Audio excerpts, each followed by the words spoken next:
Hey everyone, welcome to the inaugural episode of the Straight to the Money podcast. I'm your host, Dylan Silver, and today on the show, it is my pleasure to have my good friend, Rio. And Rio is the assistant event operations manager at JW Marriott San Antonio Hill Country Resort and Spa, one of the nicest luxury resorts in South Texas. He was the associate of the year in 2024, and I've known Rio since about 2023. One of the most supportive uh, people I'll ever meet. It comes from a great family, and I've met them at a birthday party of his, and it's a pleasure to have Rio on the show. Rio, welcome to the show. Yeah, thank you so much, Dylan. Much appreciated. I'm excited to get it going and very blessed to be the first guest on the Straight to the Money podcast, man. Thank you for having me. Love it, man. Love it. I didn't say your last name, but Rio is full name Rio San Roman, and I've known Rio since 2023. Um, and actually, before we hop into the show here, I do want to plug our sponsors. Our sponsors are Silver Property Ventures. If you need real estate coaching in the real estate space, or if you have an assignable contract and you're looking for a buyer for that contract, or if you're looking to offload a distressed property, Silver Property Ventures LLC can assist you with that. We also have Independent Texas Title, recently launched title company in the DFW metro area. But Rio, how do we know each other, and what was the good fortune that we had to run into each other? Yeah, man. So we met through a mutual past roommate of mine named Seth Ranny. He was a great buddy, and he worked at a dealership that y'all worked at together. And he just happened to bring you over one night to the apartment for a little chill night, and that's where it all got started, man. It's where I got to meet his crew that he had going on, and you were part of that. So glad we got to connect from there. And yeah, man,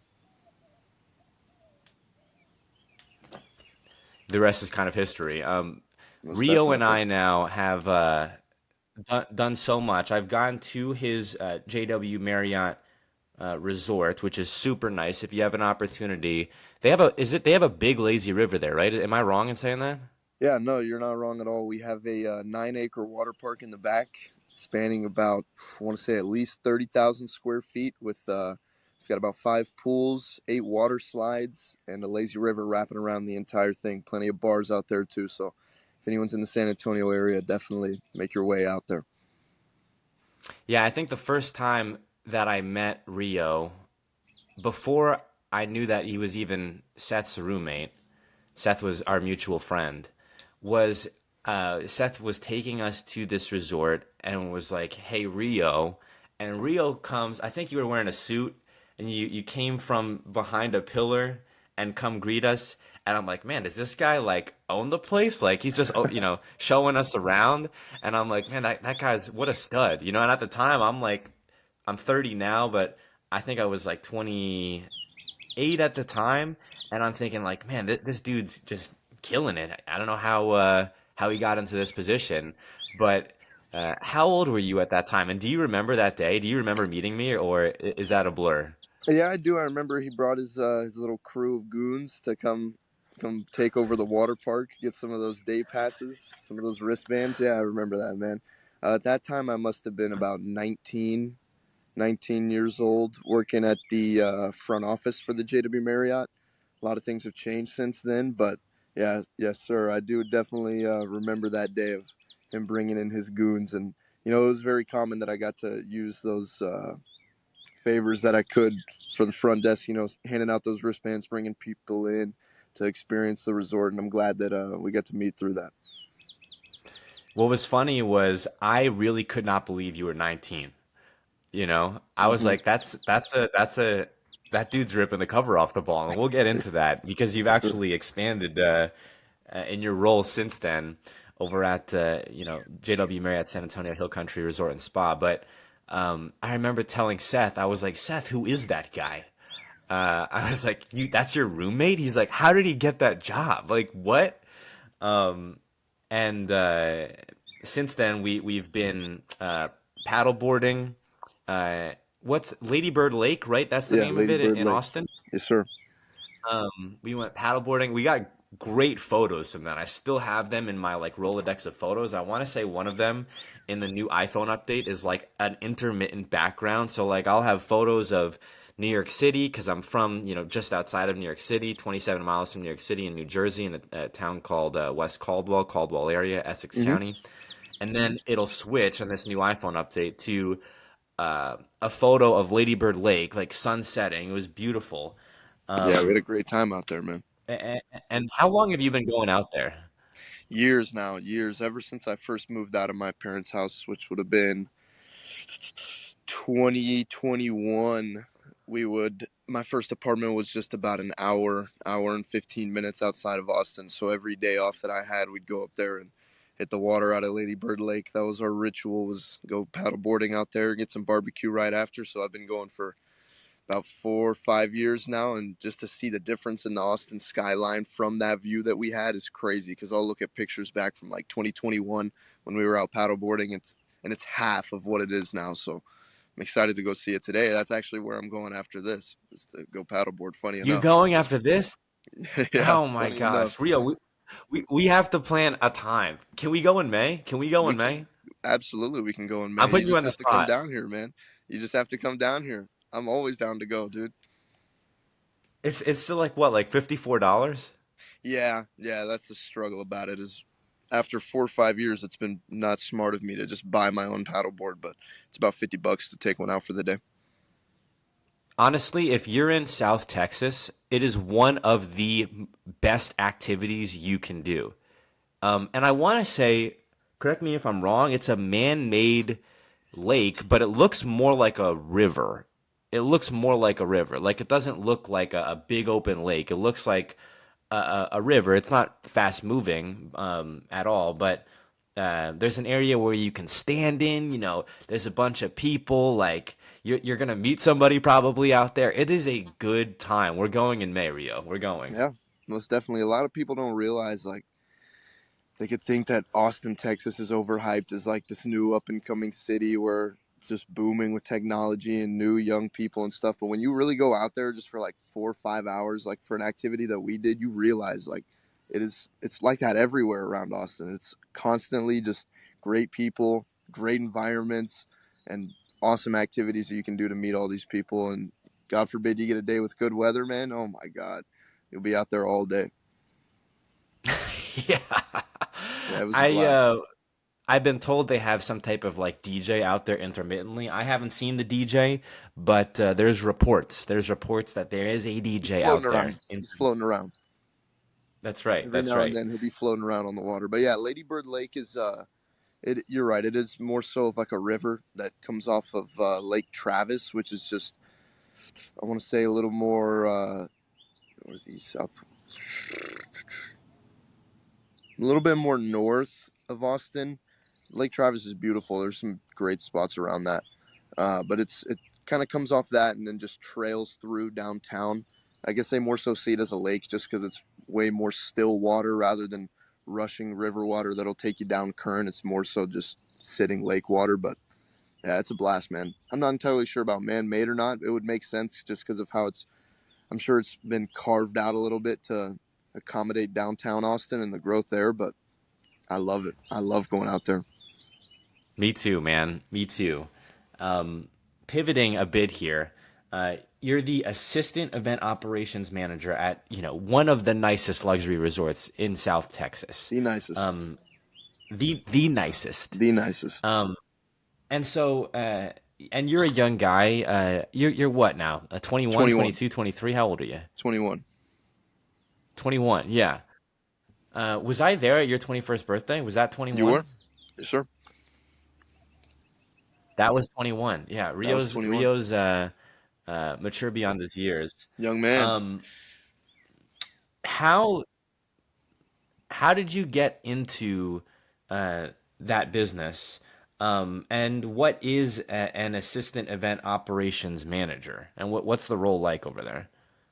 Yeah, so I guess really getting started off into Marriott kind of all came through the bloodline, really. My mom worked for Marriott for about 20 years prior to me joining the business. She worked about 15 years in downtown San Antonio, where she then left the company to kind of raise me and my sister. And once we were in high school, she went back to this resort, the JW Marriott San Antonio. She went back as like a event concierge kind of thing, more so with the front desk, kind of just helping out guests around the city and stuff like that. She got furloughed during COVID, and then after about a couple years of working fast food, I just decided, well, you know, my mom loved that place so much, and I know I'd be able to get in just because they kind of knew about the family and stuff like that. So I just went straight into the front desk, and I did about a year as a front desk agent, just doing check-ins and check-outs, standard stuff, pretty normal hotel operations. Got to do about 6 months of a position called rooms control, which is more so behind the scenes from the front desk. The rooms control aspect is kind of just managing leisure inventory, pre-arrivals for, you know, guests that we have coming in. I'd kind of be the guy looking out for the guests that would have like 8 or 9 rooms, and I'd reach out to him, kind of coordinate, see what he's coming in for, whether it's like a reunion, big party, or something like that, and then we'd upsell him from there. But after about, what would that be, a year and a half, year and 6 months in the front office, I decided to move to group housing, which is more so on the accounting side of the hotel. And group housing is more of like a group accountant. So I did that for about a year and a half, where my position was to more so oversee the final bills and invoices for the conventions that we have Uh-oh. staying at our hotel. Because, you know, not only are we a big family resort, We lost Rio. Uh-oh. We back in, lost you there for a second, Rio. my back in. Check your internet connection. Yeah, I've got my 5G. It looked like it did go out there for a little bit, though. Up, we're losing you, Rio. We're losing you. Can you hear me? Yeah, I can hear you now. You got some stable internet out there? Hey, we're out here in the boondocks, man. You know how it is out here in the hill country. We heard the last couple things that I heard was uh, you were working front desk, you know, assisting with that, and then keep going with that position over there. Yeah, so after the front desk and the rooms control aspect of things, did about a year and a half in, you know, the overall front office. Then moved to accounting into a little sub department called group housing, where my main focus was to oversee the bills and the invoices for the conferences that we had staying at our hotel. So, you know, not only are we a massive family resort with a big water park, we also have about 150,000 square foot of conference space as well. So we've got big, large name companies that are coming in to spend a week with us to, you know, do their end of year meetings, Q1 kickoff meetings, stuff like that. We'd have Christmas parties, receptions, anything you can imagine. We've got an unbelievable conference business. And so for a year and a half, my job was to be assigned these individual groups, and it was pre-arrival. I was overseeing their individual guest reservations, you know, whether it was VIPs or the 500 people that they had coming in at bulk. I would also oversee that. And then at the end of their program, it was my responsibility to get their bill closed, and then we would kind of just move from there. I got a lot of good connections through that. You know, I got to dealing with a lot of group contacts, whether it was for internal Marriott events, the Valero Texas Open. We had a lot of HEB events out here as well, which is a big grocery store here in Texas. Got to meet a lot of the event planning team for that. Got to work with the Spurs, and, you know, just a lot of great companies that I got to build good connections with their meeting planners with. Um, and then just recently, about a month and a half ago, took this new position in event operations. So officially took my first step into management at the hotel, which is a big shift in the hotel world because you get the last name on your name tag, and you're added to different email distribution lists, Oh, and you've got some different responsibilities. So it's been uh, it's been a blast. These past 3 years at the hotel, I've truly enjoyed my time. we got dogs over here. I have a housemate with dogs, so I don't Hey, know if you heard a dog that's fine, man. I don't know if you can hear these birds, but wheeling they're off in the active out background here. over there, but the career path that you're on, and that you got into the business, I think, there's an element of, a, you had to be willing to work your warm network, which is your family, right? But then you also had to seize that opportunity. And working front desk, I feel like, is no easy task. Like, just Definitely not. being good at the front desk, you're the face of the franchise. You're people's first.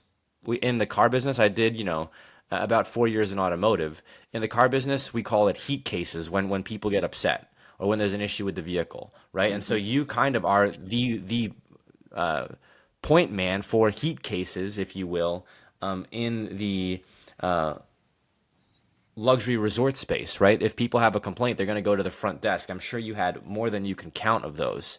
All day, And absolutely, yeah. And like you're saying, dealing with so much service recovery at the front desk, it's definitely not for the weak. So for people that we have come through, work the front desk, and decide to stay with Marriott and to continue to pursue a career within that resort, you can tell that they're not just a pushover. They enjoy what they're doing and they want to stay in that realm because it's very easy to do 6 months at the front desk and leave. Because golly, you're right, the service recovery and the complaints that you can get up there, man, it can be pretty wild for sure.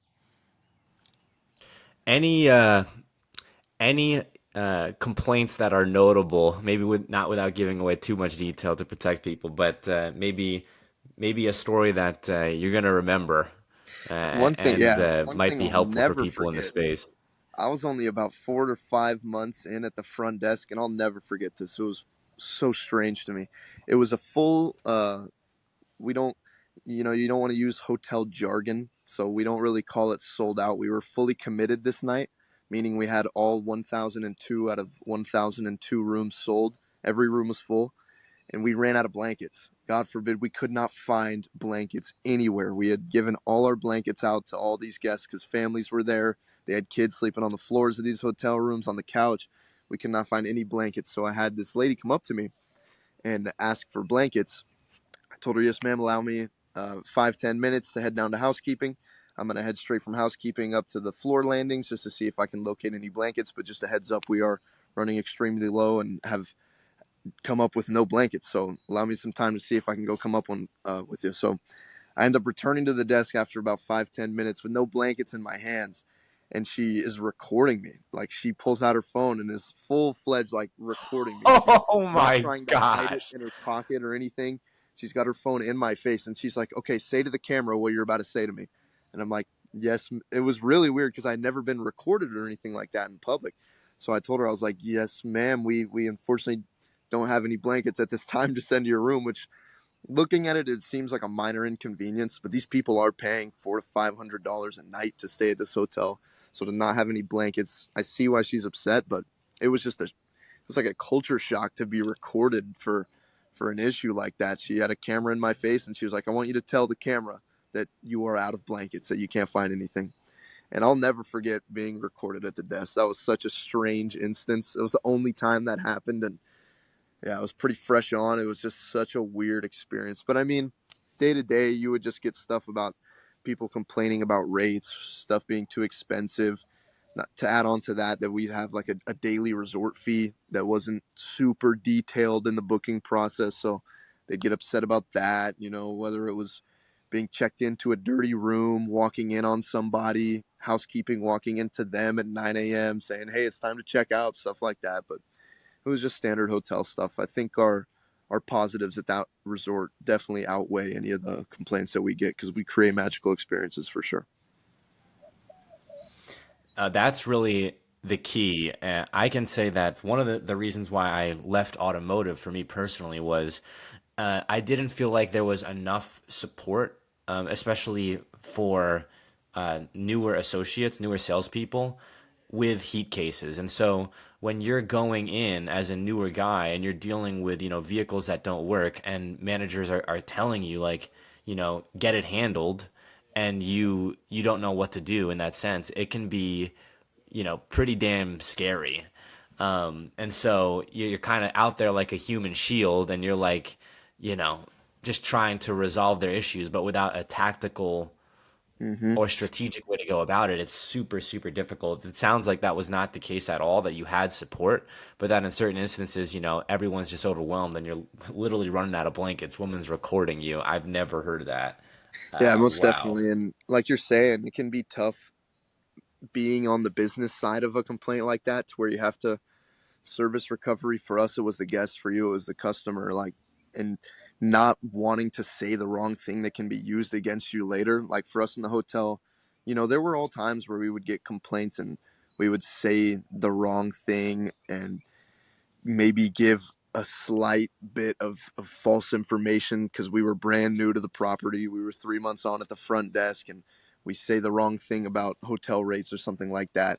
And we had great support from our leadership, but they would pull us aside after and be like, "Hey, I'm going to support you 100% of the time, but what you said was wrong." So it's tough being on the business side of stuff like that, because people like us, when things go wrong for us at a business, we're not going to cause a massive uproar, cause a big fit, cause a scene. But when that does go down and you realize that you're on the other side of it, it's tough fighting from the business side of things, from the business perspective, acting as the business. That was the tough part that I would get from Yeah, I feel that in my soul. it. Yeah, it was tough, I man. have crazy heat cases that I had to deal with. I really did not only not enjoy that, it stressed me out so greatly. It's part of the reason why I'm not in the business. Ria, I do want to say you're cutting in and out quite a bit. We can continue like this, but I just wanted to give you the option. If you want, I can fill in some space here, and we can you can get on Wi-Fi if you want to. You're just cutting in and out a bit. It's totally up to you. Yeah, it's tough. I'm here at the parents' house, and they're in there with my grandma right now doing a little visiting, so I can't really do this in the house. Get in there. We can just make do with it if you're comfortable with that. Yeah, I don't mind. Okay. So for folks who are in the event operation space, or working at hotels, right? And maybe they're not at a luxury resort.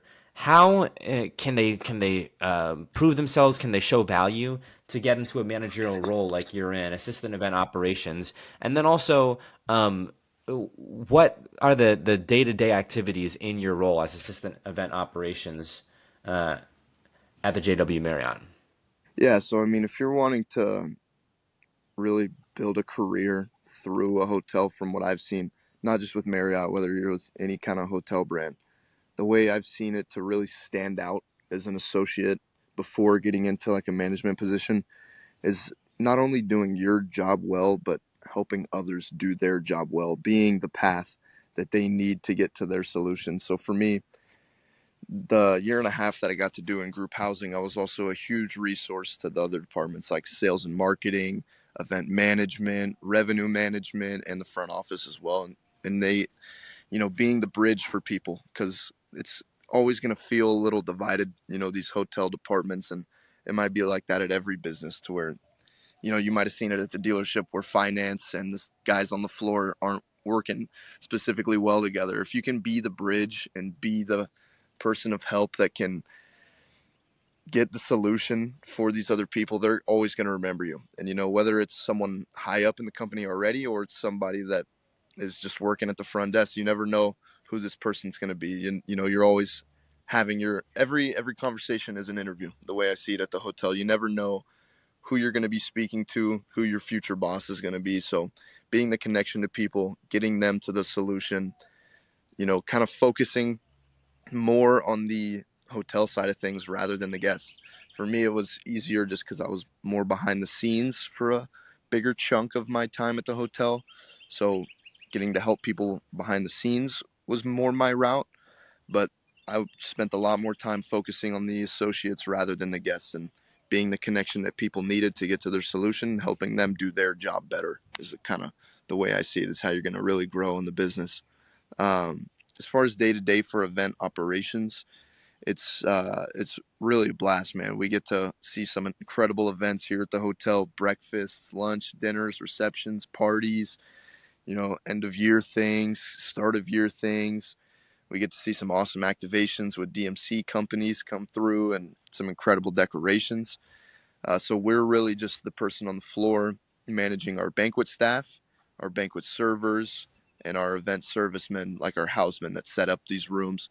So we're more so just ensuring that these events are first set up correctly, that they're ready for the guests to come in on a flow. We have direct contact with the event planner on the on the event side, on the company side, and then on the Marriott side as well. We're kind of that bridge that once the company is on property, it kind of gets turned over to us because we're the operations team. It goes from the planning to the operations team, and we're more so just there on the floor ensuring that these events go over smooth. We're there for any kind of solutions needed, and we make sure that these people get fed and that the bars are out there for them as well. So it's more so just moderating these So, events that are planned. Yep. can you give us an example? Like, if I'm a sports team, right, and I'm in touch with you, what would our conversation be initially, and then when we're there, what would you be involved in to facilitate their visit? Yeah. So say you were, the San Antonio Spurs and you wanted to have a Christmas party at the hotel, that would, of course, go first through the sales and marketing and event planning team. They would be the ones getting you on contract for your Christmas dinner, making sure that we can get you on contract, that we'll supply the catering, that we'll have the bars open for y'all, what kind of room setup you want, what kind of decorations you want, audio visual. We'll go through all that kind of stuff, diagrams, making sure that the price is right for everything, that you choose the right menu for your event. And then once that contract gets signed and you're actually here on property, that's where it comes over to our event operations team, because we're the ones that are here on the floor ensuring that these events go over smooth.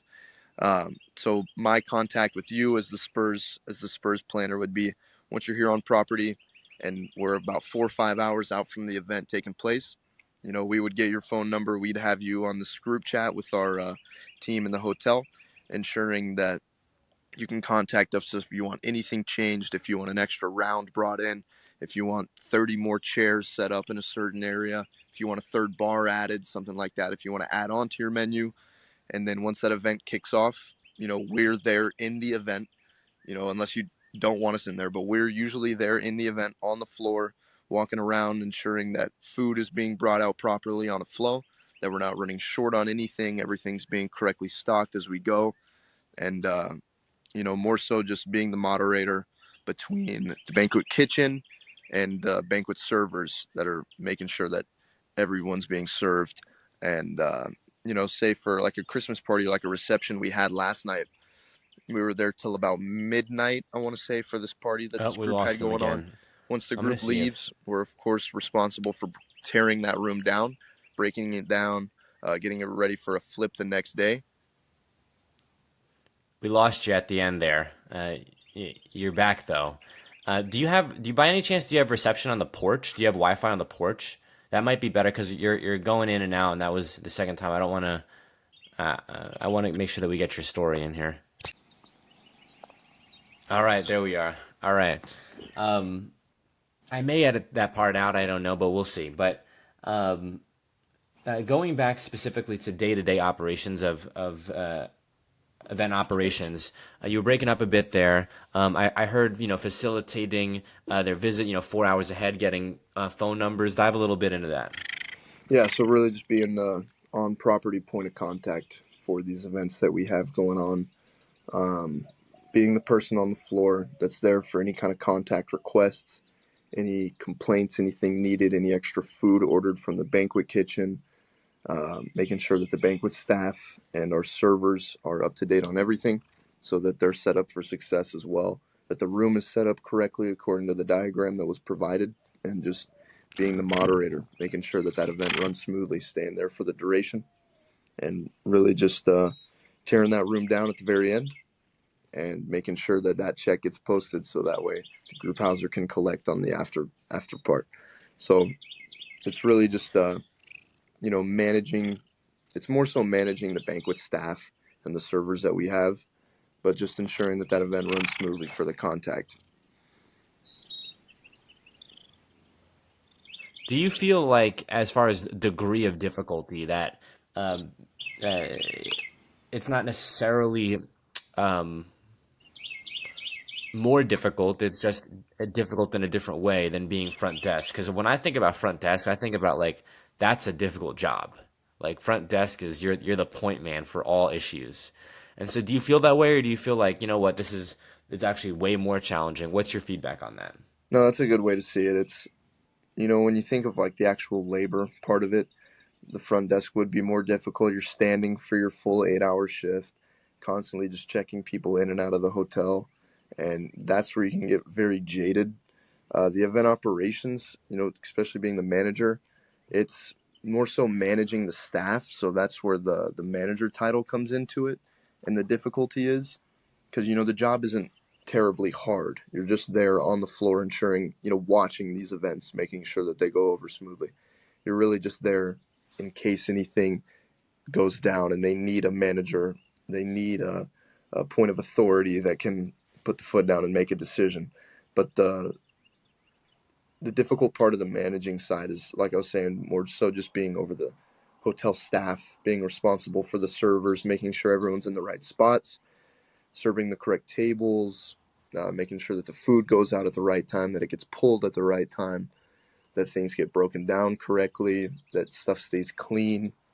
So yeah, I'd say the front desk can be looked at as like a more difficult position just because of the labor aspect of it. Like, of course, being a housekeeper is going to be a more difficult job than an event operations manager, but it's just like you're saying, it's difficult in a different way.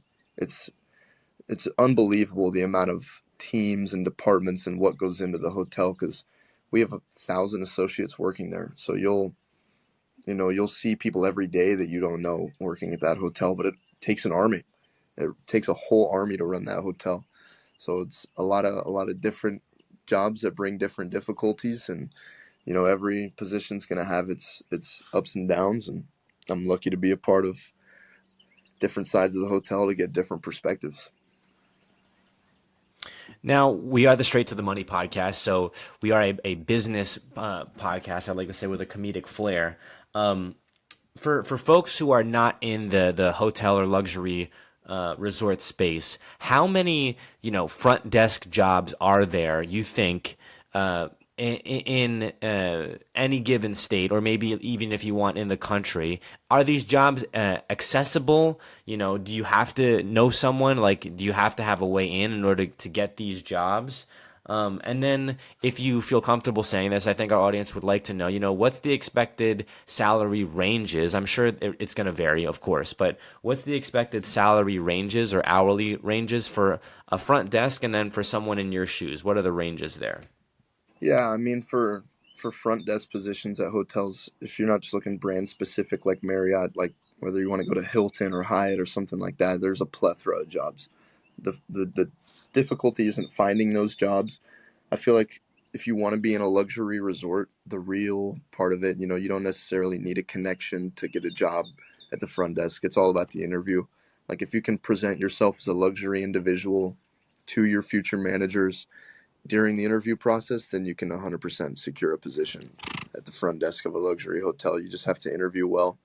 Um, for the front desk at our hotel, I think at the time that I was working up there, we were at about $18, $19 an hour. I think they're up to about 21 now. So they're probably looking at about 35, 40,000 salary after taxes. Someone in my position, it took 3 years to get here. It's not the same thing. You do need experience in the hotel world to kind of get into the management side of things. So it's not necessarily as accessible. And you do need to know people. You need to have a reputation already. Um, I'm a little bit higher hourly, so I'm going to be looking at about 65, 70 after taxes in my position. Um, but I mean, it's a whole range of things. We have people at that hotel making 300K a year. We have people at that hotel making 25K a year and everything in between. So it's really just kind of what you're looking for. Like, that hotel of that size and that stature can really accommodate anybody that's looking for any type of career, whether you want a part-time job, full-time job, something to go along with school, something that can correlate with what you're studying in school, anything like that, there's a plethora of jobs out there. Not necessarily just front desk or event operations. So the hotel industry is incredible. If you're, kind of lost and looking for a career to build, it's an unbelievable option. And what certifications do you need? Do you need schooling? Is there an intensive education process in order to become an assistant event operations manager, or is it you need to prove yourself at a front desk or have correlated experience elsewhere? At first you think it would require some kind of schooling, some kind of previous experience in that same field. I think I've kind of proved it to myself and anybody that's in that same position that you can just be on the prove it mindset. Start at the bottom of the totem pole, whether it's the front desk or housekeeper or pool attendant, and really just work up from there. Like I was saying earlier, just helping others do their job well, kind of showing people in that hotel and treating every conversation like it's your interview for your next job, because you never know when you're talking to the director of event operations or the director of accounting, director of the front office. So you can 100% get into this position just on a prove it mindset. That's exactly how I'm here. You don't necessarily need years of experience or any kind of schooling, because like I didn't touch college, I didn't touch any kind of schooling. So it's definitely for me more so of just a prove it kind of mindset thing, and that's how I'm going to treat it. I don't plan on going to school anytime soon. We'll get into my future plans here shortly, but the way I see it is you can go as far as you want in the hotel business without needing any kind of experience, any kind of schooling. You just need to prove it to yourself and to those around you and to the company that you can excel in whatever role they put you in and allow you to be in. And I think we touched on something that is going to pique our listeners' interest here is, we're talking like 60 to 80K a year, which is more than college graduates are making their first 5 years out of school on average. Mm-hmm. And so, with the opportunity for growth that you have, I'm a big advocate personally that there's a place for school, and that place for school is for folks who God bless them, come from frankly wealth, and whether or not they use their degree or not, the school's paid for, Mm-hmm. and they don't have to struggle through school. They don't necessarily even have to have a part-time job. They can just focus on going to school, using it as quote unquote a growing experience, and then also networking with people, and getting a degree. And that's great. That's great. I Mm-hmm. love that, and anyone who's afforded that opportunity and whose parents had the foresight and the success in order to put their kids in that position, that's tremendous. But then also you have folks who are taking out, $200,000 worth of debt, or if you go to a state school, I don't have the numbers, but private school tuition is going to be $50,000 a year, somewhere around there, Mm-hmm. probably more now, but let's say state schools. I don't know the numbers, but I'm just going to ballpark here: 25, $30,000 a year, potentially less. But if you're physically in attendance, so you're looking at like somewhere around 50 to $100,000 of debt, potentially more.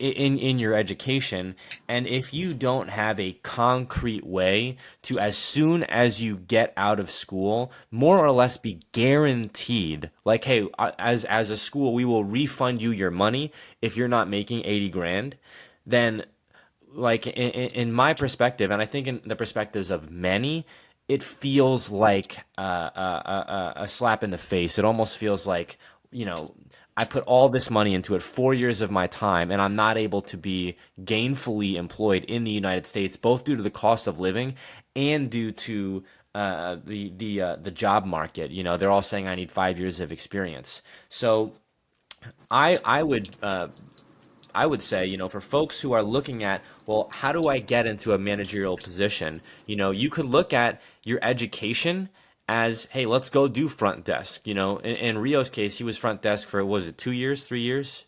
Front desk was only about a year. Front desk was about a year, so not even, right? And so then you go from there, and you eventually promote yourself to a managerial position, and that was your education, right? Instead of you paying, they paid you. they paid you. Granted, it wasn't easy work. You had to deal with, people filming you, asking about blankets, but Yeah. you got there, and doing well.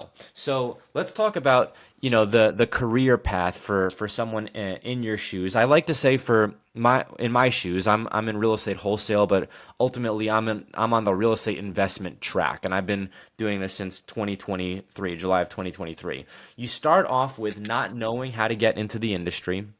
You start off with reading a couple books, YouTube, now TikTok, Instagram, Googling, Reddit, going to events. There's a thing called RIA, REIA, Real Estate Investors Association. They're all over the place. On my IG, there's a picture with me and Vanilla Ice. I met him through a RIA event that I paid a bunch of money for. And once you kind of get that flowing, then you realize, hey, I can I can potentially do this. There's people who are doing this.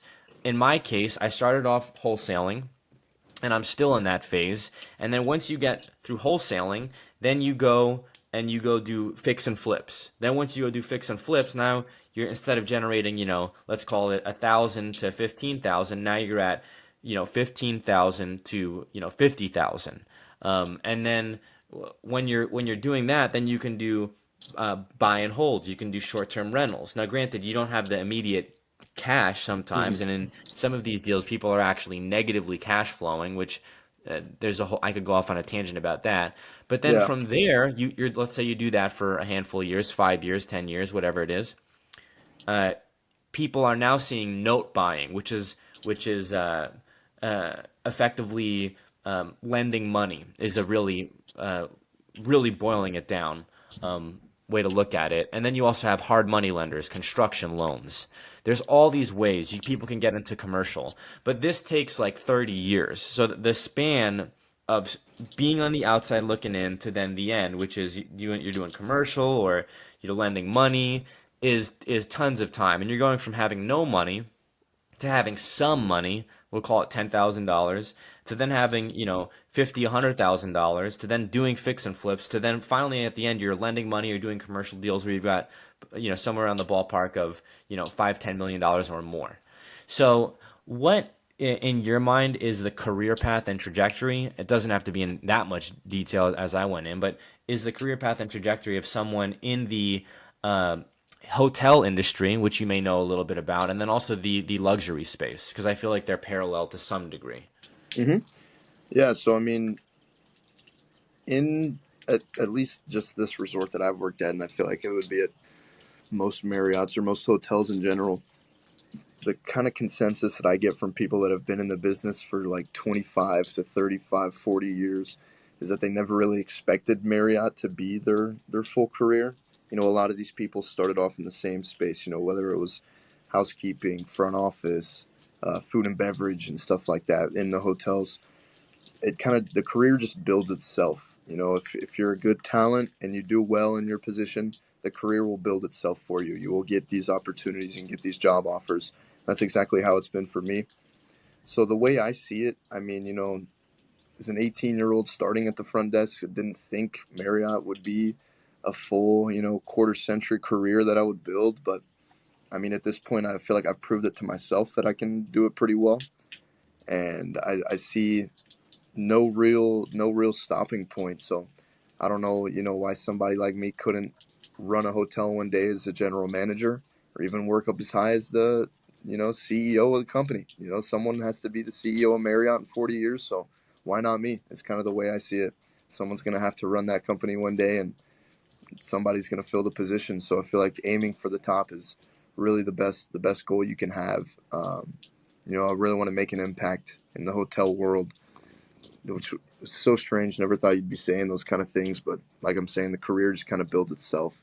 As far as other people, like I'm saying, there's so many options in the hotel world. It's really just about what you want to do and what you're passionate about, whether it's event operations, food and beverage, if you want to be a head chef, if you want to be the head of sales and marketing for a big resort, revenue management, accounting, finance, front office, recreation, anything you want to do. I mean, there's so many options at a resort like ours or any massive resort that you'd be able to find. There's countless departments, countless positions. There's countless of executive positions. Our executive leadership team, we have 10 directors, and that's at just one resort of the thousands that Marriott has. So there's so many options. It's really just about what they're passionate about. But for me, like I'm saying, I see no reason not to aim for the CEO of Marriott, because I know somebody's going to have that job one day. So why not me? It's kind of the way I see it. And let me tell you, if you shoot for the CEO and you end up being a GM, or I'm not sure what the next level under a GM is, that's still more than enough. 1,000%. But and when I say that, I mean that anybody who's in any position trying to get to management would love to be a GM at a luxury resort. I know they're doing very, very well for themselves. In the hotel space, which is parallel to the luxury resort space, do you know about that space, and do you think that there's this type of opportunity for growth? If someone wanted to go work for, I'm trying to think what the Marriott brands are, but a Marriott hotel, Hmm. and they wanted to scale in that business. Is that something that they can do, or is it when you're working at a luxury resort, there's more opportunities for growth? Yeah, it's more opportunities for growth, because Marriott. When you think of Marriott, you can think of the red M, or you can think of like us with the JW and the Griffin logo. But we own 40 hotel brands, so it's Spring Hill Suites, it's Ritz Carltons, it's St. Regis's, it's the Red M Marriott, it's all these hotel brands. You see Courtyards. Um, Yeah, you like know, a courtyard. If someone was at a courtyard, would they have a, in your perspective, a career path for growth? Is that common? yeah, absolutely. And the way it kind of comes to you is, it'll build itself. So if you enjoy what you're doing at a Courtyard, one of these smaller 100 room hotels, 200 room hotels, if you enjoy what you're doing, you will absolutely just attract to the opportunities at other hotels around the country. You don't necessarily need to stay at any hotel for any extended period of time. With how many opportunities we have around the country and around the world, there's so many different places and jobs that you can take through Marriott.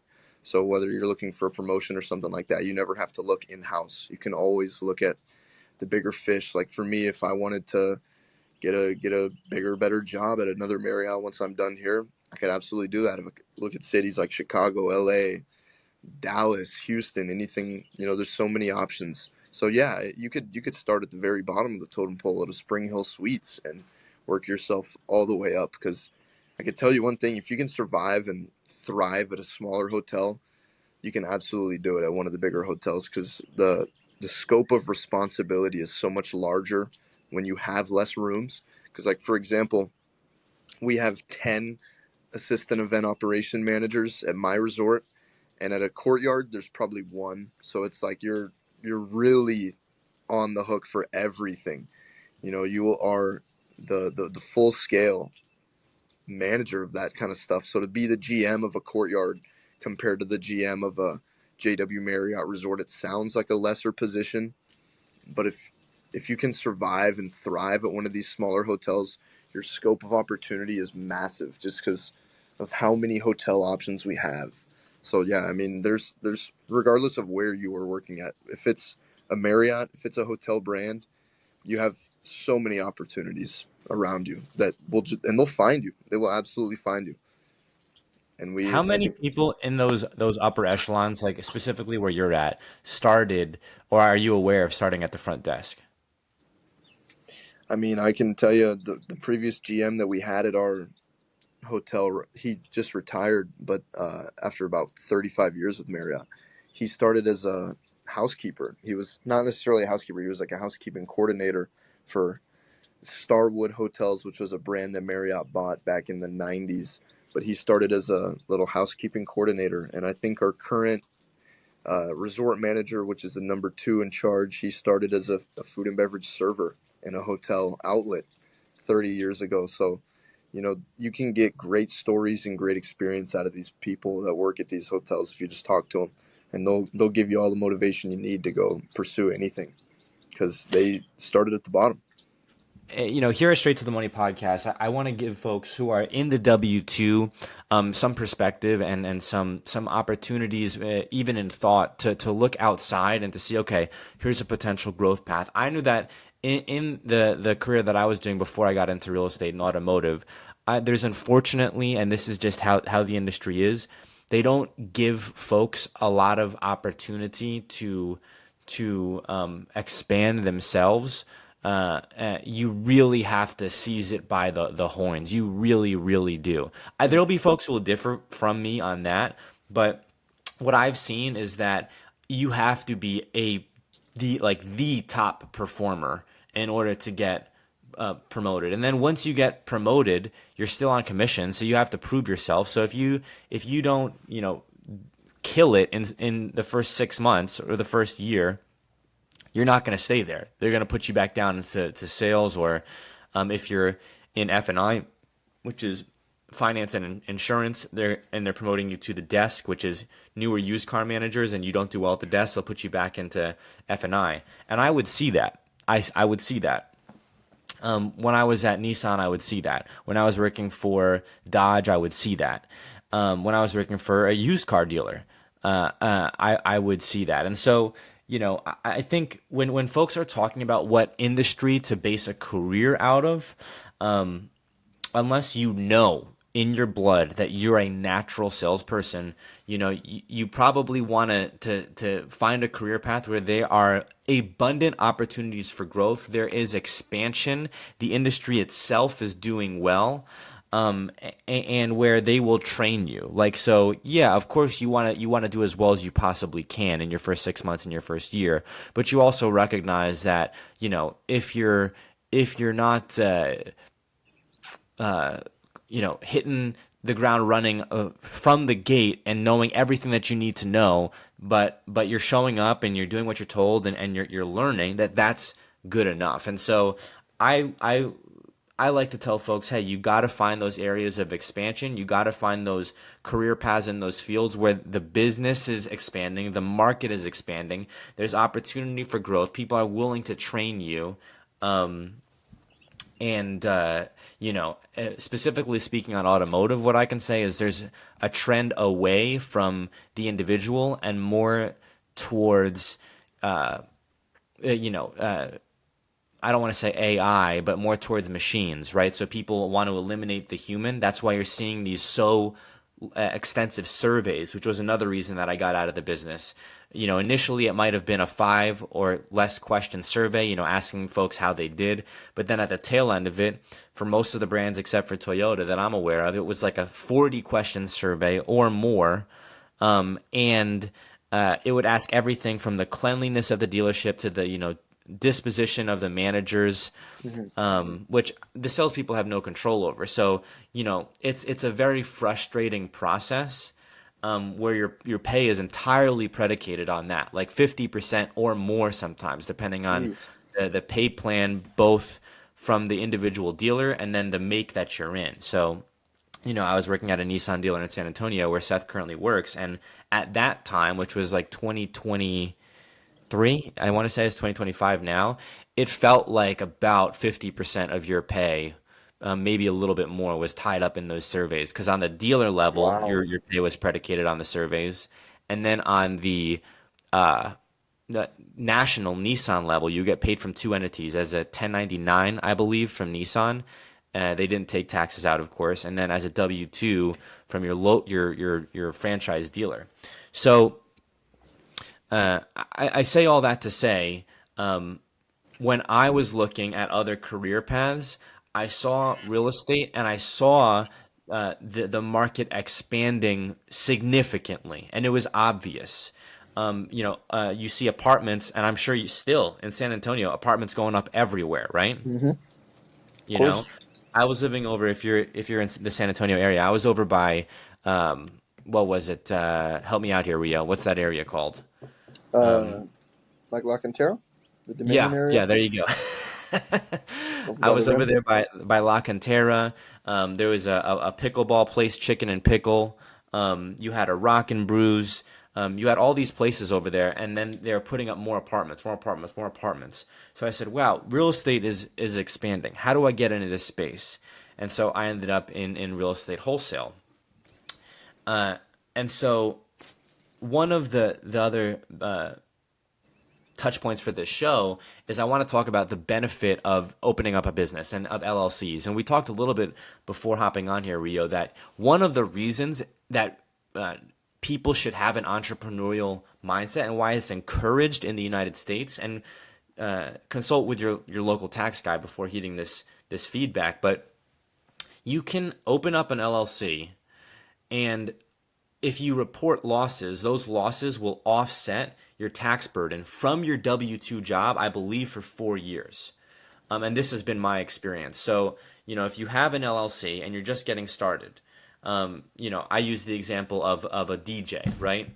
And so you're a DJ and you're not necessarily making tons of money all the time, but you're promoting yourself. You're driving to meet folks and to talk about, pricing. Or another example might be like you have some type of, catering business, or I've seen like mobile margaritas, people with the alcohol licenses. All of these can facilitate tax write-offs. And so what ends up happening is, let's say I paid, 20,000 in taxes 1 year, which would be great, right? Hmm. And I'm able to use the Mile IQ app, which is an app that you can constantly have running on your phone, tracking your miles, and you can differentiate business trips from personal trips. So whenever you're going to meet a potential client, it's a business trip. Whenever you're going to buy items for the business, it's a business trip, right? Whenever you're going to an event, it's a business trip. And so this app's running all the time. At the end of the year, let's say you've got, potentially $5,000 in savings. Well, either all or a portion of those can then be taken back from the amount you already paid to the IRS. And this is a huge, huge deal. And like I said, you can do this. You can report losses for 4 years, which if you're growing a business, it could potentially take that long to be profitable. You're getting that money back at the end of the year. So meaning you do this for 4 years. At the end of the 4 years, you've got somewhere in the ballpark of $20,000 back in your taxes. And that's otherwise money you didn't have, and you're growing a business at the same time. Like, this is really, everybody should be taking advantage of this. Even if you're like, well, I'm not going to be profitable. It's like, well, do you have a W-2 job? Yes. Do you want to keep some more of your money? And this is perfectly laid out in the tax code. Like, you can do this. So, Rio, do you see yourself at any point in time going into business outside of Marriott, or for you, you're just gonna ride or die with Marriott until you're the GO or the CEO? I mean, at this point, no real concrete plans to expand outside of the company. There are plenty of people that go the route of, you know, producing and owning hotels, buying up hotels, building hotels, and I'm sure that's a very lucrative and gate kept business that I'll learn about one day. But as of right now, man, I'm loving what I'm doing. I've got no complaints and feel very blessed and lucky to have the opportunities I have. So I'm just gonna take them and run with them right now. Hope to end up as the GM or the resort manager, or if not, shoot for the stars, aim for the moon, and I'll be the CEO of Marriott one day. So as of right now, no real concrete plans to step outside of that. I'm very lucky, very blessed to be where I am, and I'm just enjoying it for what it is now. I know I'm very young and I got plenty of time, so who knows? Maybe the mindset shifts later on in the future, but as of right now, I'm very happy where I'm at. Shoot for the stars, land on the moon. I love that. I'm gonna take that from you. Um, we're coming up on time here, but I did before we go, I want to dive into bringing people together, which was a topic that we just discussed before hopping on here. You mentioned how one of your strengths is bringing people together, which is how you're successful as your role as assistant event operations manager, which is how we became better friends. And so, to you, what is the I don't want to say importance, but what is the significance maybe? Why is it critical for folks who are in the business world, entrepreneurs, to bring people together, and how do you do it? Yeah, I mean, so you'll hear everywhere, especially being in the entrepreneur side of things, that connections are everything. And I think people can understand that as one sided very commonly, and thinking that, well, building connections for yourself is really the only reason why you should build connections. And I think it's important to kind of see the other side of that, because if you have the ability to bring people together and not do it only for your own gain, that's going to bring such a lucrative response in life to opportunities that you're looking for that you could have never expected. So, I'll try to give an example. You could try and, drive 45 minutes out to go to a meeting with this guy to, try and build a connection, to try and make him your mentor or something like that. But if you bring a buddy with you, and you bring you bring a whole group with you to meet this guy, you could potentially, you could be changing these people's lives, which may in turn bring you more opportunities in the future. So the way I see it is,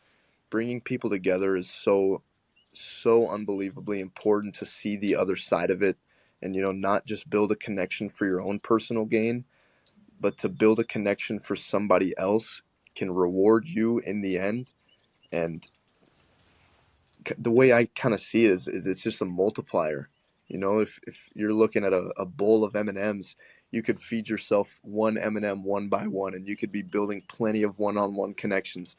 But God, dude, if you're feeding yourself and you're handing out an M&M every time you do that to the person across from the table from you, at the end of the day, you're both fed, and you could build so many future connections for yourself just by bringing others together with others. And it's not just in the hotel world. I could talk about that all day, how you need to bring the other departments together, and bring sales close to the front desk, and bring event operations close to revenue management, and the lucrative opportunities you can get from that, and the changes. But just in life in general, if you're able to connect to others, it's going to reward you a lot more than just seeing it as one-sided and just trying to build personal connections. Because building connections for other people is just gonna it's that's you can't teach that, and that's going to be a skill that can really seize things for you, is the way I see it. So I think it's very important, and I don't want to sound repetitive, but very important to understand that building a connection is not always just building a one-sided connection for yourself that's going to benefit you in the future. That's how everybody wants to see it. That'd be the easiest and most convenient way. But like being in a management role, you're not just managing these people around you to better your future and to give you more opportunities for growth in the future. It's not why you're managing people. You could be managing the future CEO of a company. You're also trying to spark insight and inspiration into the people around you. And I see that in every facet of life. And that's how you should look at building connections, not necessarily just for yourself. Building a connection for somebody else could be exactly what brings you your future job. And it's kind of the way I see it about connecting others, man. You really just need to take a step back and see that if you can connect all these people with a piece of twine, you'll find your place in there eventually. And Yeah, yeah, let me actually dive in there even further. The connections that you make, specifically in the real estate space, but anywhere that you go, the differentiator between people, I like to say there's consistency, which I think you do really, really good at Marriott. Like ultra consistent, and people know what they're going to get out of you every day. You're going to mm-hmm, show up on time. There's going to be like no difference day of to course, day. They just you're ultra reliable, which I admire. I need to be more of that. appreciate that. You're going to have your intellect, or your IQ, your ability to adapt, and some people have that. I definitely don't. I'm definitely not. Don't consider myself to be high IQ, or particularly intelligent. I would not say that at all. And then the last part about it is your ability to forge connections and to create bridges, to network. I call it fanatical networking. I've heard the term networking junkie, guerrilla networking.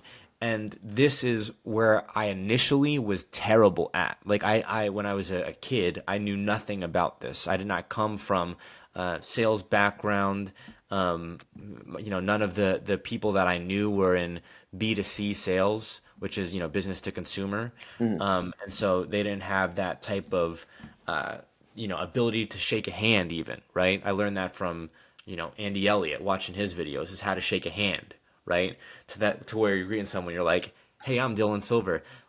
Pleasure to meet you. Let me get you taken care of." But even Yeah, of better than that, right? Like course. they're thrilled for you to be there. You're thrilled for them to be there. And so when folks are talking about, you know, how do I get into this position, or I wish I had X, Y, and Z. What level are you networking at? What level are you networking at? Like for me, my level of networking, and I realize this, that's my strength. Like I'm sitting in this room because I made a cold call to a guy living in Denton, which is North DFW, saying, "Hey, I want you to take a look at this property. I have an assignable contract in Azle, Texas, and I want you to take a look at it." He didn't particularly like the property, didn't like the photos. He told me as much, but I kept following up with him, kept following up with him. He eventually invited me out to a Fourth of July party, and now almost 2 years later, it's like a year and a half later, I'm sitting in an office on his ranch, one of his ranch homes, and I'm podcasting, and I've done 4 deals with him, and he got me a connection that taught me about podcasting, right? And so that level of networking, like what you said, you don't necessarily know that it's going to be fruitful now, Hmm. and I didn't. But now I consider this guy, one of my budding relationships. Like this could be a friend for life, God willing. And so bringing people together for me, like if there's one takeaway from this podcast, it's bringing people together, and the significance of that. You might not get anything now, but it could bear fruits later on. And then also I would add, there's not one straight career path. Like I don't know if you thought when you were a kid growing up that you would have a career at Marriott. Did you? Was that on the horizon? Definitely not. Definitely not. And you'll hear that from everybody in Marriott, man. Never think it. It just builds itself. Yeah, and so I think there's a lot of people who are going to listen to this and be like, "Man, I would love to do what Rio is doing. How do I do that?" Rio, for folks who want to get in contact with you, how can they get in contact with you? Yeah, man. That just Rio San Roman everywhere. Just that first and last name, Rio San Roman, on all socials. If anybody needs anything in the hotel world, I'll be out there for you. Hope to cross paths with somebody in the audience eventually. That's tremendous, man, and I think folks will be reaching out to you. That wraps up our inaugural episode, our first episode of the Straight to Yes, the Money sir. podcast with Cheers, uh, man. Dylan Silver. Rio, thank you for coming on. And folks, if you are in the W 2 and you strive to be an entrepreneur, you want to make some money outside of the W 2, or you want to just get money back on your taxes every year, and you're tired of not being able to do that. If you want to grow within your organization and you're not sure how, or you want to maybe switch to another company or organization in the similar space, I hope that this podcast that will connect you with folks by listening in and giving you some optimism. So until next time, this has been the Straight to the Money podcast, and thanks for listening.